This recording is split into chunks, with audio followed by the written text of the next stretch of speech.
खोल दे केवड़िया मैया खोल दे हो।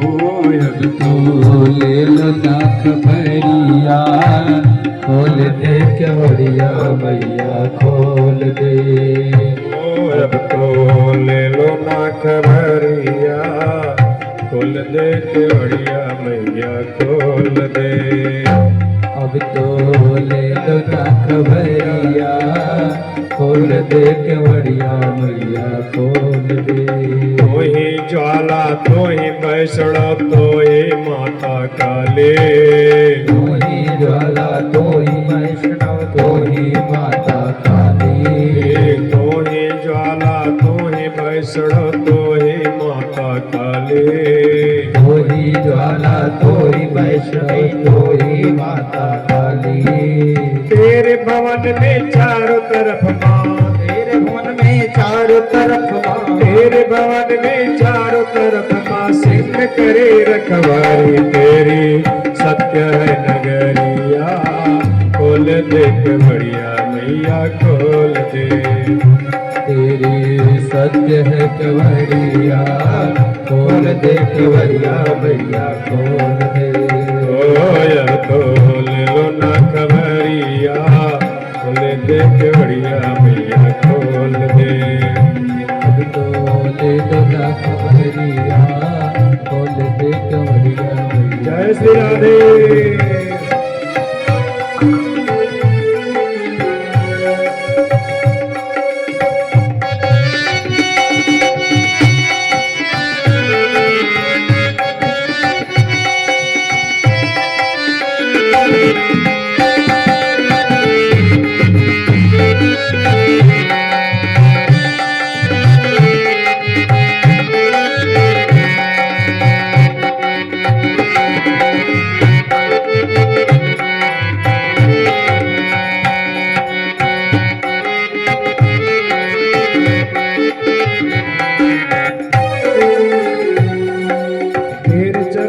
चारों तरफ माँ सिंह करे रखवाले। सिंह करे रखवाली। चारों तरफ माँ तेरे माँ सिंह करे रखवाले। चारों तरफ माँ तेरे नाम के सिंह करे रखवाली। सिंह करे रखवाले मैया सिंह करे रखवाले। सिंह करे रखवाली मैया सिंह करे रखवाली। तेरी सत्य है नगरिया, खोल दे केवड़िया मैया खोल दे। तेरी सत्य है केवड़िया, खोल दे सवरिया मैया खोल दे। अब तो ले लो ना केवड़िया, खोल दे केवड़िया मैया खोल दे। अब तो ले लो ना केवड़िया, खोल दे सवरिया मैया खोल दे। हरा है पीपर हरियर पत्ता ऊपर तोता बोले। हरा है पीपर हरा है पत्ता ऊपर तोता बोले। हरा है पीपर हरियर पत्ता ऊपर तोता बोले। हरा है पीपर हरा है पत्ता ऊपर तोता बोले। हरा चूड़िया माने पहनी, चूड़िया माने पहनी। हरी चूड़िया माने पहनी। चूड़िया माने पहनी। देख के मनवा डोले रिमझिम बरसे बदरिया। खोल दे केवड़िया मैया खोल दे। हरिया खोल दे केवड़िया मैया खोल दे। रिमझिम बरसे बदरिया, खोल दे केवड़िया मैया खोल दे। रिमझिम बरसे रे बदरिया, खोल दे केवड़िया मैया खोल दे। अब तो ले लो ना केवड़िया, खोल दे केवड़िया मैया खोल दे। खोल दे केवड़िया मैया खोल दे। जय जय श्री राधे श्याम। मैया रुक्मणी वसुदेव बाबा आज सब लोग मैया दुर्गा जी का प्रार्थना किए। दुर्गा जी के मंदिर के सामने भगवान कृष्ण जामवंती को लेकर के प्रकट हो गए। भगवान जामवंती को लेकर के आए, 17 अजीत को मणि वापस कर दे। अब सत्राजीत को रात भर नींद नहीं आई। मैंने अपने द्वारिकानाथ को कलंक लगा दिया, इतना बड़ा अपराध किया। अपने बेटी सत्यभामा को प्रभु को दे दी, इच्छा व्यस्त की। प्रभु बोले बेटी आपकी हम ले लेते हैं, लेकिन मणि नहीं लेंगे।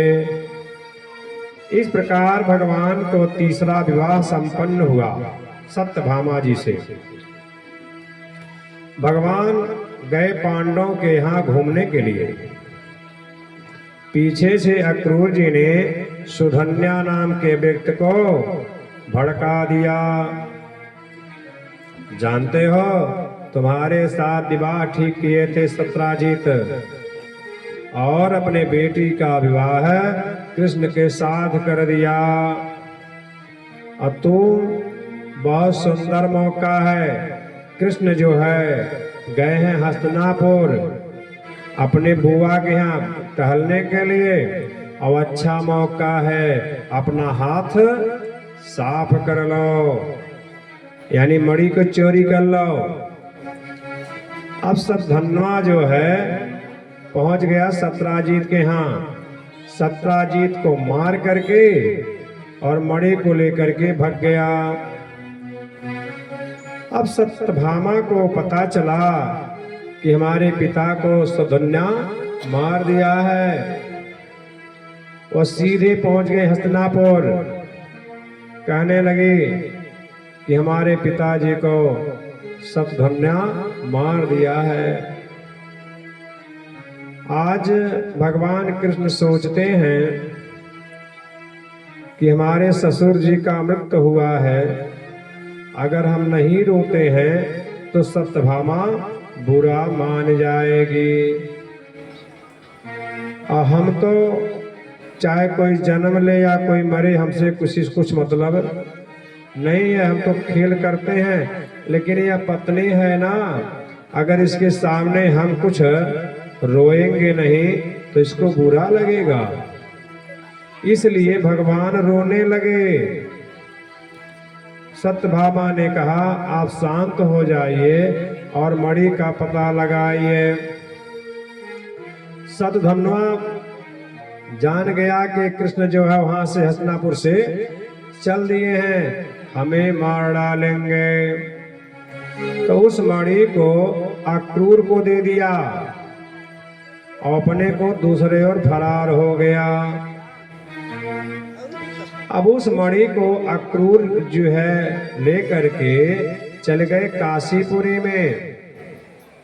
भगवान वहां से चलते हैं, सतधन्वा मिल गया रास्ते में ही, और उसको अपने सुदर्शन चक्र से उसका सर काट देते हैं। लेकिन उसके पास मणि नहीं मिलता है। अब भगवान को चिंता हो गई, मणि गया कहाँ।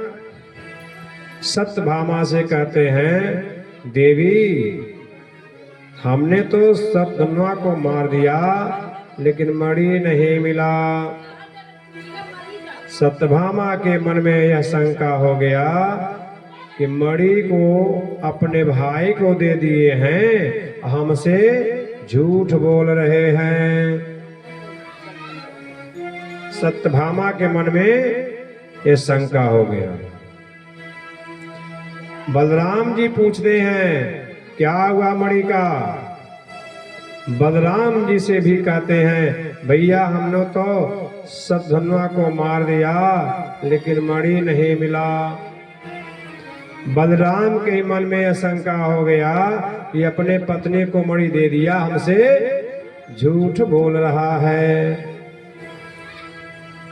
आज भगवान पुनः देखते हैं ये तो चलता रहता है, चले पुनः बुआ के यहाँ टहले आए। भगवान अर्जुन को लेकर के घूमने जा रहे थे। वन में वहां एक सांवली सलोनी नारी को देखा। जमुना के किनारे परम सुंदरी एक स्त्री बैठी है, एकदम समाज लगाकर। अर्जुन ने उस स्त्री से पूछा, आप कौन है देवी? नितांत निर्जल वन में अकेली बैठी हैं। आज उस स्त्री ने कहा, मैं स्वयं सूर्य की पुत्री हूं, यमराज की बहन हूं, मेरा नाम है कालिंदी। जमुना जी ही कालिंदी का रूप बना करके बैठी हैं। आज श्री कृष्ण को पति रूप में वर्ण करने के लिए मैं यही तपस्या कर रही हूं। अर्जुन बोले, वो तो मेरे रथ में बैठे हैं। अर्जुन ने यमुना का हाथ कृष्ण के हाथ में सौंप करके मंत्र पढ़ दिया। भगवान का चौथा विवाह हो गया कालिंदी के साथ। बिंद और अरविंद नाम के दो राजा भाई हैं। दोनों की परम लाड़ी बहन का नाम है मित्रविंदा, परम सुंदरी। पांचवा विवाह है भगवान का मित्रविंदा के साथ हुआ। नग्नजीत नाम के राजा हैं, उनके यहाँ 7 बैल बड़े बलशाली। ऐसा शर्त रखा गया था कि 7 बैल को एक साथ जो नाथी पहना देगा उसी के साथ अपने बेटी का विवाह करूंगा। भगवान एक साथ 7 बैलों को नाथ दिया। तो भगवान का 6वां विवाह नग्नजीती के साथ संपन्न हुआ, यानी सत्या के साथ। एक राजा देव नाम पराक्रमी स्त्री हैं, राज संभालती हैं। स्वयं राजा देव की पुत्री का नाम है भद्रा। 7वां विवाह प्रभु का भद्रा के साथ हुआ। मंत्र देश के राजा की बिटिया का नाम है लक्ष्मणा। 8वां विवाह कृष्ण का लक्ष्मणा के साथ हुआ। एक और पराक्रमी राजा हैं भौमासुर, जो भूमि की उत्पत्ति हुआ इसी बोलते हैं भौमासुर। भौम माने पृथ्वी, सुर माने का, यानी पृथ्वी का जो लड़का है उसी का नाम भौमासुर। कभी कभी व्यक्ति का धन दुरुपयोग करते हैं, अपने बल का प्रयोग करते हैं। मैंने कहा था ना, यदि विवेक साथ में न हो तो व्यक्ति ऐश्वर्य पा करके, सुंदर शरीर पा करके और अपना मान सम्मान बड़ों के साथ पा करके व्यक्ति बिना बिगड़े रह नहीं पाएगा अगर विवेक ना रहे। तुलसी बाबा लिखे ना, बिन विवेक, बिना विवेक के संगत नहीं होती है। और अगर संगत ही अच्छा करोगे तो विवेक अच्छा होगा। बिन सत्संग विवेक न होई, बिन सत्संग विवेक न होई, बिन सत्संग विवेक न होई, बिन सत्संग विवेक न होई। यानी संगत आप हमेशा करिए। हाँ, सत्संग, जहाँ भी कथा हो, जहाँ भी कीर्तन हो, वहाँ भजन करें, कीर्तन करें और कथा सुने। भौमासुर ने अपने बल का दुरुपयोग किया, बड़ी बड़ी राजाओं की पुत्रियों को हरण करने लगा। सोचने लगा सब राजकुमारियों को हरण करके जब 16,108 हो जाएंगी तब उन लोगों के साथ एक साथ हम विवाह करेंगे। अब 16,100 राजकुमारियों को उसने बंदी बनाया। भगवान के पास सूचना गई। देवताओं ने कहा, क्योंकि देवताओं की माता अदिति के कुंडल और वरुण का छत्र भी उसने चुराया था। भगवान सत्यभामा को साथ लेकर भौमासुर के पास गए। बड़ा विचित्र युद्ध उसके साथ में छिड़ गया। भौमासुर कृष्ण के हाथों मारा गया। मेरे प्रभु ने भौमासुर के कारागार में प्रवेश किया तो कारागृह में 16,100 राजकुमारियों को देखा। मेरी गोविंद ने नेत्र सजल हो गए और सोचने लगे कि अब ये राजकुमारियां जाएंगी कहां। अब आप सोचिए, किसी को 1 महीना हुआ लाए, किसी को 10 साल हो गया लाए और किसी को 10 दिन हुआ लाए, ऐसे सब लोगों को ले आया। भगवान ने कहा, आप लोग अपने अपने घर जाइए। स्त्रियां सारी कन्याएं बोलने लगी हाथ जोड़ करके कि आप ये बताइए, पुरुष वर्ग अपने घर से निकले तो चाहे जितना दिन तक बाहर रहें, उनके ऊपर कोई कलंक नहीं लगा सकता। हम लोगों को, इन बहनों लोगों को, किसी को 10 साल हो गया आए हुए, किसी को 5 साल हुआ, किसी को 6 महीना, किसी को 1 महीना, किसी को 10 दिन। आप बताइए, हम लोगों के साथ कौन विवाह करेगा? कोई विवाह करेगा हम लोगों को?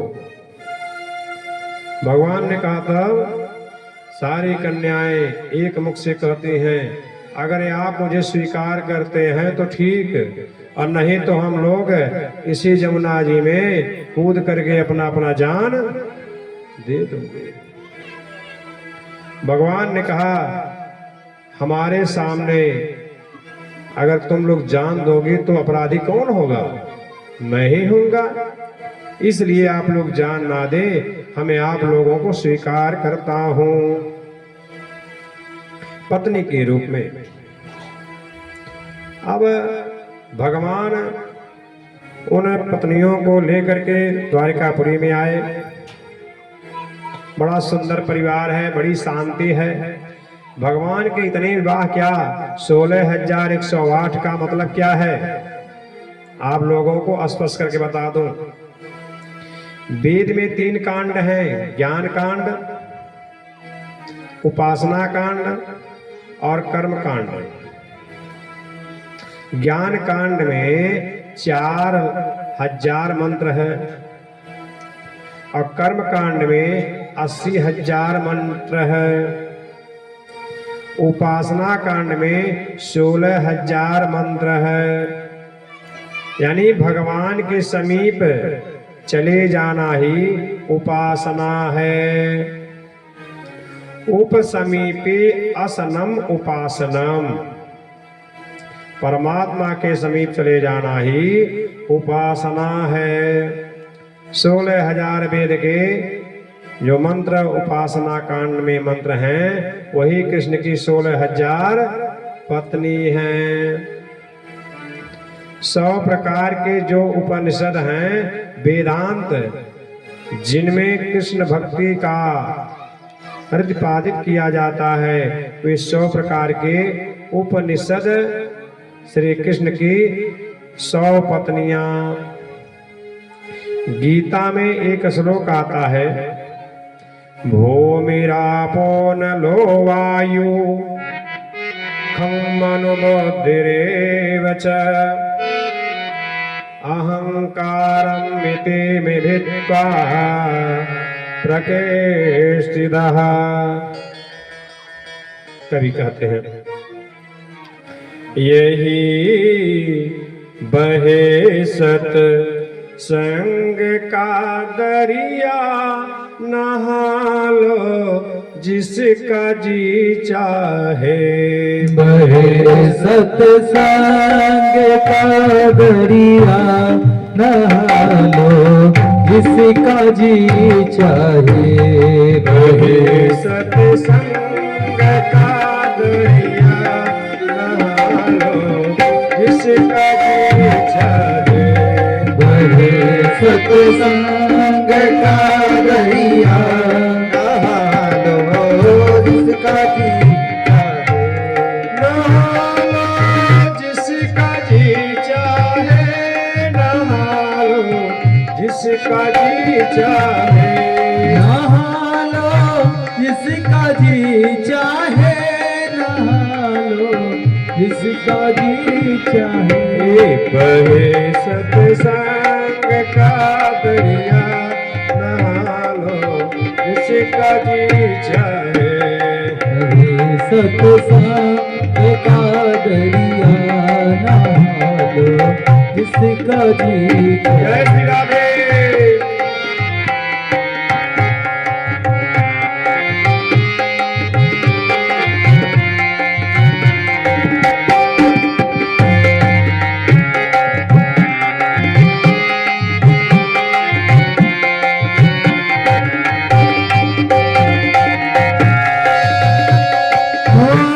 हजारों रत्न है इसमें, किसे एक बढ़िया ना। हजारों रत्न है इसमें, एक से एक बढ़िया ना। ओ हजारों रत्न है इसमें, किसे एक बढ़िया ना। एक बढ़िया ना, नहीं कोई किसी का डर नहीं कुछ भी, किसी का डर नहीं कुछ भी। उठा लो जिसका जी चाहे। बहे सत्संग का दरिया नहा लो जिसका जी चाहे।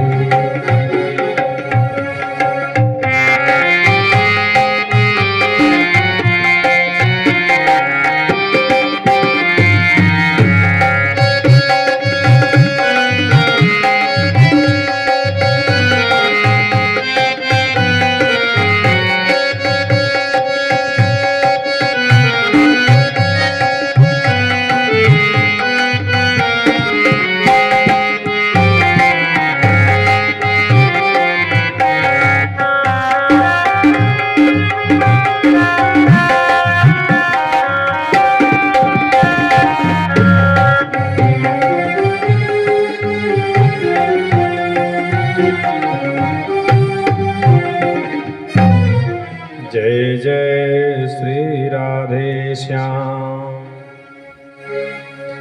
भूमिरापो नलो वायो खमनुबोधिरेव च अहंकारमिति भिन्नां प्रकृति अष्टधाः। यानी 8 प्रकार की प्रकृति होती है। कौन कौन है? भूमि, जल, अग्नि, वायु, आकाश, मन, बुद्धि और अहंकार। ये 8 प्रकार की प्रकृति है। जीव में और ईश्वर में अंतर क्या है? जो प्रकृति के बस में रहता है वो है जीव, अब प्रकृति को जो बस में रखता है वो है ईश्वर। परमात्मा प्रकृति के बस में नहीं, प्रकृति उसके बस में रहते हैं। 8 प्रकार के प्रकृति भगवान कृष्ण के पत्नी बनी। कुल मिलाकर के भगवान के पास 16,108 पत्नी हो गई। भगवान के पुत्र बड़े सुशील हैं। बड़े हैं प्रद्युम्न, और प्रद्युम्न के 2 विवाह हुए, और अनिरुद्ध उनके पुत्र हैं, उनका विवाह हुआ। एक बात यहाँ बड़ी समझने की बात है, श्री कृष्ण के परिवार में कृष्ण पत्नियों में आपस में बड़ा प्रेम है। भगवान से तो बारी बारी सभी रूठती रहती हैं। आज श्री कृष्ण के विवाह से 20 वर्ष हो गए, रुक्मिणी जी से 20 वर्ष हो गए, 4-5 पुत्र भी हो गए, लेकिन रुक्मिणी के चेहरे पर कृष्ण ने कभी क्रोध नहीं देखा। रुक्मिणी के चेहरे पर भगवान ने कभी क्रोध नहीं देखा। ये विशेषता थी। सुखदेव जी कहते हैं, राजन, दरबान से लेकर के महाराज तक, संतरी से लेकर के मंत्री तक, सभी लोग एक ही बात करते, हे प्रभु, हमारे रुक्मिणी जैसी मालकिन तो सब किसी को मिले। रुक्मिणी के चेहरे पर क्रोध किसी ने देखा नहीं। इसलिए मेरे गोविंद की नजर में भी रुक्मिणी सर्वाधिक आदरणीय हैं। मेरे कृष्ण रुक्मिणी जी से बहुत प्रेम करते हैं। नहीं तो समस्त पत्नियां रूठती थी भगवान से। पुराने जमाने में जब मकान बनता था तो एक कमरा कम भले बने, लेकिन एक कमरा बनता था, उसका नाम पड़ा कोप भवन। यहां तक कि सत्यभामा तो 50 बार जा चुकी उस कोप भवन में। उनके पास अहंकार था कि हमारे पिताजी मणि दिए हैं दहेज में, और हम बहुत सुंदर भी हैं। ये आप लोगों से बताएं, जो भी बहुएं ज्यादा दहेज लेके आती है ना, या मांगते हो, तो चाय का आप जो है, हाँ, चाय पीने का हक मत समझो कि मैंने कुछ चाय मिलेगा, अच्छा भोजन मिलेगा। हाँ, जो भी हमारे सज्जन दहेज में ज्यादा मांगते हैं या दहेज लेकर के वह बहू आती है, तब भोजन पानी बनाने नौकर चाकर रखना पड़ेगा आपको।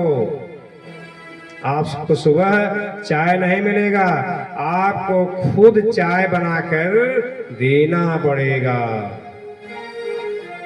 सत्यभामा दहेज में मणि लेकर के आई हैं, इसलिए भगवान कृष्ण से बार बार रूठती हैं, कोप भवन में जाती हैं। लेकिन रुक्मिणी मैया कभी नहीं। भगवान ने सोचा आज चले कुछ हम विनोद करें, देखें एक बार अगर रूठ जाएं तो रूठते समय रुक्मिणी का चेहरा कैसा लगेगा, जरा हम कुछ अटपटी बातें कुछ कर लें। आज मेरे प्रभु ने एक दिन सोचा शुरू करें। आज मेरे कन्हैया ने सोचा कि आज कुछ ऐसी अटपटी बातें करूं कि रुक्मिणी उसको क्रोध हो जाए। अब बताओ, ये भी कोई बात होती है? लेकिन प्रभु ने मन ही मन ऐसे उदासी बैठे हैं। रुक्मिणी जी बोले, क्यों आप बहुत चिंतित बैठे हैं? आज रुक्मिणी जी महल में भगवान शांत मार बैठे हैं और पंखा कर रही हैं। कन्हैया ने कोई बात नहीं बोली, बोले कोई खास बात नहीं है, ऐसे बैठे हैं। नहीं, कोई बात तो जरूर है, मैंने कभी आपके चेहरे पर उदासी नहीं देखी। कृष्ण ने कहा, नहीं कोई बात नहीं है। रुक्मिणी बोली, बात तो जरूर है, सुनिए, मुझसे कोई अपराध हो गया, कोई गलती हो गई, बताइए ना क्या बात है। कृष्ण बोले, एक गलती हो तो बताऊं, गलती पे गलती, गलती पे गलती।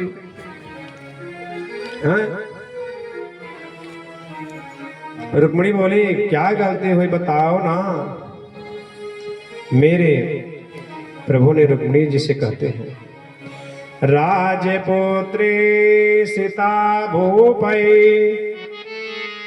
लोकपाल विभूषिधि महानुभावे श्रीमद्विरूपौ द्वारे जितेंद्र। श्री कृष्ण कहते हैं, रुक्मिणी जी, सबसे पहले गलती तो आपने की कि मुझसे विवाह कर लिया।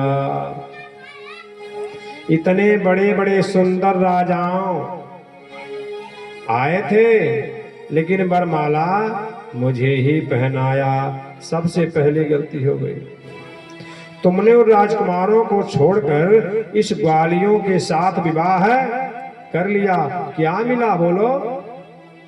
प्रभु ने चेहरा देखा और सोचा अभी तो गुस्सा आया नहीं। फिर तुम कहोगी अजी विवाह मैं बिल्कुल नहीं करती, लेकिन इसलिए किया कि तुम बड़े भारी वीर हो।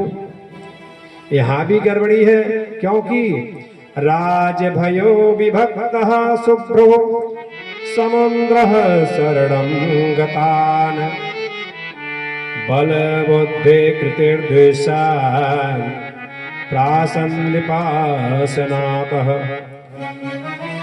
मेरे जैसा डरपोक आदमी दुनिया में कोई नहीं है। बड़े बड़े राजा के लोगों से डर करके हमने समुद्र में अपना घर बना लिया। आप सोचते हो बहुत वीर, यहाँ भी गलती हो गई। रुक्मिणी ने कोई जवाब नहीं दिया। प्रभु ने कहा तुम कहोगी मैं तो विवाह बिल्कुल नहीं करती, लेकिन इसलिए कर लिया कि आप देवकी नंदन हो। यहाँ भी गड़बड़ है। कोई कहता है देवकी नंदन और कोई कहता है जसोदा नंदन। कोई कहता है जसोदा का बेटा है, ना कोई कहता है देवकी का बेटा है। पता नहीं कहां से आ गया। अब बताओ, जिसकी माँ का पता नहीं, पिता का पता नहीं, उसके तुमने विवाह कर लिया, क्या मिला? तुम कहोगी अजी मैं विवाह तो नहीं करती, लेकिन इसलिए कर लिया कि आप बड़े सुंदर हो। काहे का सुंदर? मेरा नाम है कनुआ। क्या नाम है? कनुआ। जन्म से तो काला था और कालिया नाग से युद्ध किया, तब से और काला हो गया। राजा कभी बना नहीं, गद्दी कभी मिली नहीं। दुनिया के लोग मुझसे द्वेष करते हैं। अरे तुम्हारे बड़े भाई रुक्मी की भी मुझसे बनती नहीं है। इतनी बातें कहने के बाद भी रुक्मिणी को क्रोध नहीं आया। कन्हैया बोले तुम कहोगी अजी मैं तो विवाह बिल्कुल नहीं करती, लेकिन इसलिए कर लिया कि आपकी बड़ाई सुनी। कृष्ण बोले मेरा गुण कौन गाता है, जिसको रहने का मकान नहीं, पहनने को कपड़ा नहीं, खाने को भोजन नहीं। भिखमंगे बाबा लोग मेरा कीर्तन करते हैं। कोई राम का नाम गुनता है और कोई कृष्ण का नाम धुनता है। क्या कहते हैं? रघुपति राघव राजा राम, पतित पावन सीताराम। जय जय रघुपति राघव राजा राम, पतित पावन सीताराम। बोलो रघुपति राघव राजा राम, पतित पावन सीताराम। बोलो रघुपति राघव राजा राम, पतित पावन सीताराम। सीताराम सीताराम, ईश्वर अल्लाह तेरो नाम। सीताराम सीताराम, भज प्यारे मन सीताराम। जय जय रघुपति राघव राजा राम, पतित पावन सीताराम। सीताराम बोलो सीताराम, भज प्यारे मन सीताराम।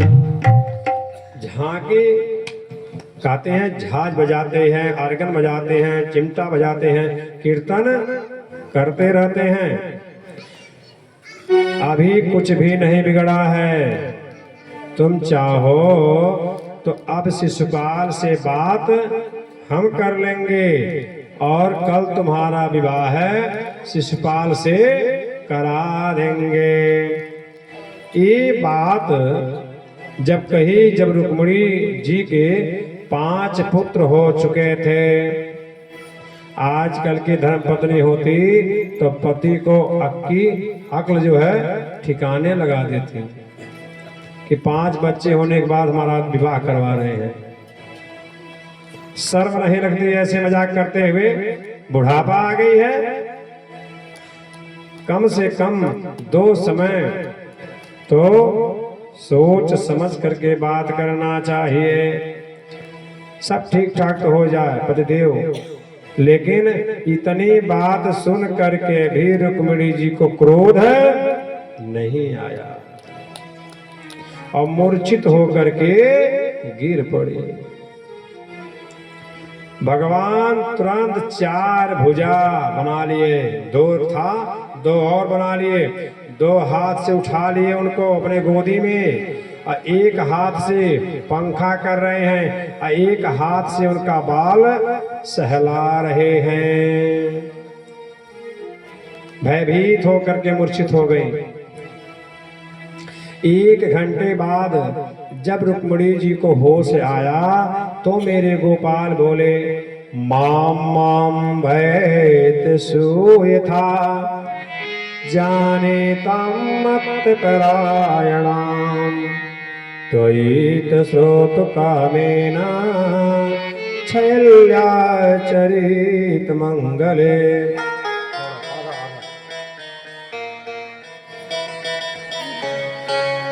और मेरे गोविंद के नेत्रों में आंसू आ गए। गोविंद रुक्मिणी से बोले, देवी बुरा मत माना, बचपन से ही थोड़ा मजाकी विनोद करने वाला स्वभाव, इसलिए मैंने आपसे पता नहीं कुछ अटपटी बातें कर दी। कभी क्रोध देखा नहीं ना आपके चेहरे पर, इसलिए कुछ अटपटी बातें कही हैं।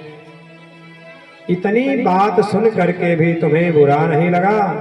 मन में कोई विचार मत करना। लेकिन रुक्मिणी ने हाथ जोड़कर श्री कृष्ण की बातों का जवाब दे रही है। क्या जवाब दे रही है? रुक्मिणी जी कहने लगी, आपने गलत कुछ भी नहीं कहा।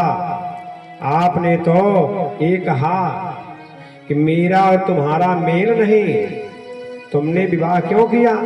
बिल्कुल सही है। कहाँ तो प्रकृति से आबंध है एक नारी और कहाँ प्रकृति से परे आप। पुराण पुरुषोत्तम मेरा आपका मेल कहीं नहीं है। ये तो कृपा करके आप मुझे अपना बना लिया, मेरा अहोभाग्य है। दूसरी बात आपने कहा कि मेरे माता पिता का पता नहीं, तुमने विवाह क्यों किया? रुक्मिणी बोली, मैं पूछती हूँ आपके माता पिता होते हैं क्या? परमात्मा के माता पिता होते हैं, जो सबका पिता है, जो सबका माता है, सबका पति है। हाँ, जगत के पिता, जगत के गुरु, जगत के अधीश्वर तो केवल आप ही हो। गोपाल, आपने तो कोई माता नहीं, कोई पिता नहीं होते और ये आप दुनिया को माता पिता मानते हो, इसमें मेरा क्या दोष? आपने तीसरी बात कहा कि मैं बड़े बड़े राजाओं के डर से समुद्र में बीच में अपना घर बना लिया। मेरा गोविंद ने रुक्मिणी से बोला, जिस हृदय में, ध्यान दीजिएगा, जिस हृदय में अविद्या,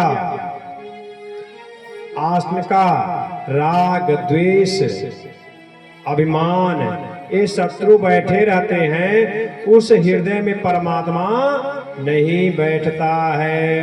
परमात्मा को बैठाने के लिए राग, द्वेष, काम, क्रोध को हटाना पड़ेगा, तब हमारे परमात्मा उसमें अपना द्वारिकापुरी बनाएंगे। द्वारिकापुरी ये हमारा आपका हृदय है, हमारा आपका यही शरीर है। अंदर आप जो है एकदम निर्मल बना लो, तभी नारायण आकर के बैठ जाएगा। चौथी बात आपने कहा मैं तो काला हूं, काले से तुमने विवाह क्यों किया? रुक्मिणी बोली महाराज काले तो तब तो कमाल करते हो, मेरे गोरे होते तो भगवान जाने क्या होता। क्या कहते हैं, यदि नंद लाला तू होते लली तो गले कटे जाते हजारन के।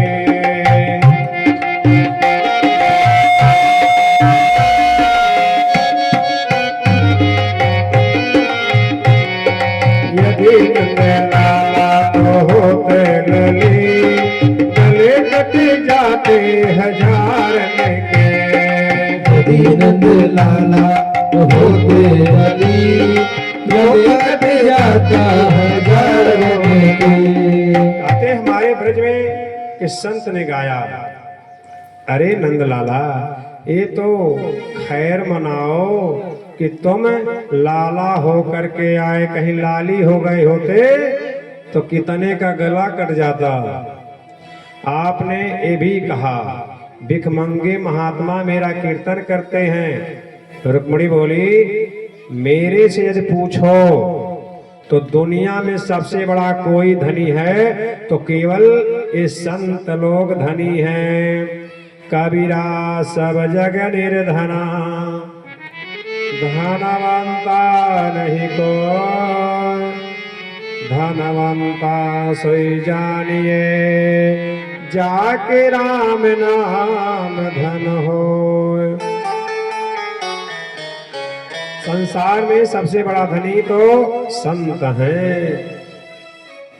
जिसके पास में नाम का धन, ज्ञान का धन, वैराग का धन और भक्ति का धन है। मीरा को जब विरक्त हुई, मीरा ने सर्वस्व छोड़ दिया। लोगों ने कहा मीरा तुमने इतना बड़ा राजपाट छोड़ा, इतने बड़े परिवार को छोड़ा, तुमने क्या मिला तुमको महात्मा बनने में? मीरा बोली जब किसी को रत्न मिल जाए, किसी को फिर कोई क्या चीज अच्छी लगती है? हाँ, जो लोग डायमंड के पारखी हैं, सोना का पारखी हैं, आभूषण कम पहनते हैं, जिनको हीरा नहीं मिलता वो सोना पहनकर काम चलाते हैं, लेकिन जिसको रत्न मिल जाए, जिसको हीरा मिल जाए, उसे सोना पहनने को मन करेगा। क्या कहते हैं, पायो जी मैंने राम रतन धन पायो, पायो जी मैंने राम रतन धन पायो, पायो जी मैंने राम रतन धन पायो, पायो जी मैंने राम रतन धन पायो, ओ राम रतन धन पायो, ओ राम रतन धन पायो, पायो जी मैंने राम रतन धन पायो, पायो जी मैंने राम रतन धन पायो। एक बात, संसार की जितने चीजें हैं सब बिगड़ने वाली हैं। धन को कमाने में तकलीफ, धन खर्च करने में तकलीफ, इन दोनों से ज्यादा तकलीफ किसको होती है जानते हैं? धन को रखवाली करने में। एक शैडो रखना पड़ता है धन की रखवाली करे। लेकिन राम नाम का रत्न तो ऐसा है, न चोर ले जा सकता है, ना कोई लूट सकता है। इसको तो जितना खर्च करो उतना बढ़ता रहता है। 5 व्यक्ति विदेश में पढ़ने गए थे। हमारे भारत के लोगों को विदेशी चीजें ज्यादा अच्छी लगती हैं, बड़ा प्यार करते हैं, मानो भगवान मिल गए, इतना ज्यादा प्रेम करते हैं विदेशी चीजों से। बड़े गौरव से मिल दिखाएं ठाकुर जी विदेशी हैं, इम्पोर्टेंट है, जापानी पहनना, विदेशी चीजें बड़ी अच्छी लगती हैं इन्हें। हमारे यहाँ भारत में सारी व्यवस्थाएं हैं, लेकिन बच्चे को मैनेजमेंट कोर्स कराने के लिए विदेश में ही भेजते हैं। विदेशी चीज बड़ी प्रिय लगती है। एक बार विदेश हो करके आ जाने पर यहाँ लोगों को पागल समझते हैं। जो लोग विदेश से आ जाते हैं यहाँ के लोगों को पागल समझते हैं कि सब पागल हो गए। 5 बच्चे थे, विदेश में पढ़ने गए, लंदन में पढ़कर आए। अब लंदन में जो पढ़ करके आए वो जय सिया राम थोड़ी बोलेंगे, जय श्री कृष्ण थोड़ी बोलेंगे, वो क्या बोलेंगे, हाय हाय। विदेश से आए हैं ना। 5 व्यक्ति विदेश में पढ़ करके आए, गंगा किनारे उनका पांव गया। अब गंगा में जब पहुंचे तो सोचे थोड़ा हम नाय निवारा खेल लें, तो गंगा मैया थोड़ी बोले हैं, गंगा नदी। केवट बड़ा भक्त था, नौका में 5 को बैठा लिया। अब 5 को सैर कराने लगा और नौका चलाने लगा और भाव से गाने लगा। क्या गा रहा है, मेरी नैया में लक्ष्मण राम, गंगा मैया तेरे बहो। नैया में लक्ष्मण राम, गंगा मैया तेरे बहो। मेरी नैया में लक्ष्मण राम, गंगा मैया तेरे बहो। मेरी नैया में लक्ष्मण राम, गंगा मैया तेरे बहो। धीरे बहो मैया धीरे बहो, धीरे बहो मैया धीरे बहो। धीरे बहो मैया धीरे बहो, धीरे बहो मैया धीरे बहो। मेरी नैया में लक्ष्मण राम, गंगा मैया धीरे बहो। मेरी नैया में लक्ष्मण राम, गंगा मैया धीरे बहो। मेरी नैया में लक्ष्मण राम, गंगा मैया धीरे बहो। मेरी नैया में लक्ष्मण राम, गंगा मैया धीरे बहो। 5 व्यक्ति उस केवट के भजन को सुन करके हंसने लगे। हंस करके बोले, इंडिया के लोग दुनिया बदल जाए पर ये नहीं बदलते। कैसा आधुनिक युग आ गया, फिर भी वही पुराना गीत, वही पुराना भजन गा रहा है। एक व्यक्ति खड़ा होकर के केवट से पूछ रहा है, क्यों पढ़े लिखे हो, कुछ भूगोल पढ़ा है तुमने, बताओ लंदन की आबादी कितनी है। केवट बोला, मुझे क्या मालूम साहब, ये भूगोल क्या होता है, ये लंदन क्या होता है, मैं नहीं जानता। तो तुम्हारा जीना बेकार। दूसरे सज्जन बोले, इतिहास पढ़े हो, बताओ इंग्लैंड में कितने एडवर्ड्स होते हैं। बोला, बाबूजी एडवर्ड क्या होता है मैं क्या जानूं, तो तुम्हारा जीना बेकार।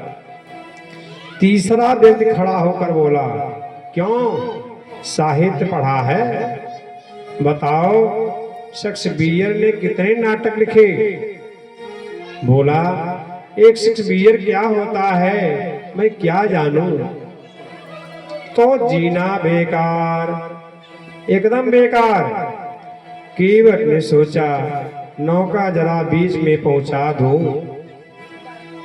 फिर बताऊंगा बीच नदी में जब नौका पहुंची तो केवट ने अपने कपड़े उतार कर सिर के बांधने लगा और भंवर में पड़ गई और नाव घूमने लगी। पांचों बोले, केवट जी, ओ भैया जी, ये नौका क्यों हिला हिल रही है? केवट बोला, भंवर में पड़ गई, अब नहीं चल सकती। बाबूजी, एक बात बताऊं, आपको तैरना आता है? पांचों बोले, नहीं भैया, हमें तैरना नहीं आता है, पार उतार देना। केवट बोला, तो जीना बेकार, आपका मेरा नहीं, मुझे तो तैरना आता है। कपड़े सिर में बांधकर कूद गया नदी में। पांचों बोले, ओ भैया जी, ओ केवट जी, हमें पार कैसे लगाओगे? बोला, शख्सबियर को बुला लो, वही पार लगा देगा। राम के नाम में ये सामर्थ्य है, राम नाम का धन जिसके पास हो उसके पास वही धनी संसार में कोई और नहीं हो सकता। जिसके पास राम नाम का धन है वही धनी है। रुक्मिणी कहते हैं, संतों के पास आपके नाम का खजाना है, आपके नाम का भंडार है। यदि उन संतों के मुख से आपके नाम की महिमा को सुन करके मैंने आपको अपना पति बनाया और इसे आप मेरी गलती मानते हैं, तो मैं संसार की माताओं से निवेदन करती हूँ कि ऐसी गलती हर माता करे, बार बार करे, जो आपसे प्रेम करे, आपको पति बना ले। मैं हर माताओं से कहना चाहता हूँ। भगवान ने कहा, देवी, इन्हीं बातों को तो परिणाम है कि मेरे हृदय में तुम्हारे प्रति अद्भुत प्रेम है। रुक्मिणी जी के मन को परम आनंद मिला। आचार्य सुखदेव जी कहते हैं, परीक्षित, भगवान के पोते जो हैं अनिरुद्ध जी, उनके 2 विवाह हुए। एक विवाह रुक्मी की पोती के संग हुआ और दूसरा विवाह बाणासुर की पुत्री उषा के साथ हुआ। परिणाम ये हुआ कि अपनी सहेली चित्ररेखा को बड़ी योगिनी थी, उससे कहा और वो रात्रि में ही द्वारिका गई और सोते हुए श्री कृष्ण के पौत्र अनिरुद्ध को चुरा ले आई। भगवान को नारद जी के द्वारा पता चला। बाणासुर को बोले, हमारा पौत्र हमें लौटा दो। तो बाणासुर से युद्ध छिड़ गया। शंकर जी उसकी सहायता के लिए आ गए। परिणाम ये हुआ कि श्री कृष्ण में और शिव जी में युद्ध छिड़ गया। अंत में सबने भगवान को प्रार्थना की और बाणासुर की पुत्री का अनिरुद्ध से विवाह करके वापस द्वारिका भेज दिया। आचार्य सुखदेव जी कहते हैं, एक बड़ी विचित्र बात मैं तुमको बताना चाहता हूं। बोले क्या बात है? आज मेरे कृष्ण के पुत्र की उम्र हो गई 50 वर्ष। कृष्ण के पौत्र जो अनिरुद्ध हैं उनकी उम्र है 25 वर्ष और बाबा जो श्री कृष्ण हैं वे हो गए 15 वर्ष। आपने कभी देखा होगा या सुना है कि बेटा 50 वर्ष और नाती 25 वर्ष और बाबा 15 वर्ष? क्योंकि भगवान कभी 15 से आगे नहीं बढ़ते हैं। श्री राघवेंद्र सरकार ने 13,000 वर्ष तक हमारी भूमि पर वास किए। ये भगवान में कहते हैं, भागवत में वर्णन आता है कि भगवान श्री राघवेंद्र की उम्र 13,000 वर्ष होने पर भी देखने में केवल 15 वर्ष के लगते हैं। भगवान पर काल का असर नहीं होता है। भगवान कालातीत हैं। कलातीत कल्याण कल्पांतकारी, काल के परे हैं। कभी 16 वर्ष के भी भगवान नहीं होते। भागवत में तो यहीं तक वर्णन आता है कि कृष्ण जब अपने पोता के संग में महल में जाते थे तो रानियां के मन में भ्रम हो जाता था कि नाती जा रहे हैं कि बाबा जा रहे हैं। भ्रम हो जाता था ना। कृष्ण समझे लगे क्योंकि पोता जो है वो बाबा से बड़ा लगता है। इसी का फायदा उठाया एक व्यक्ति ने जिसका नाम था पौंड्रक। पौंड्रक राजा ने काशी का नरेश से पूछा, सारी दुनिया कृष्ण को भगवान मानती है, क्यों?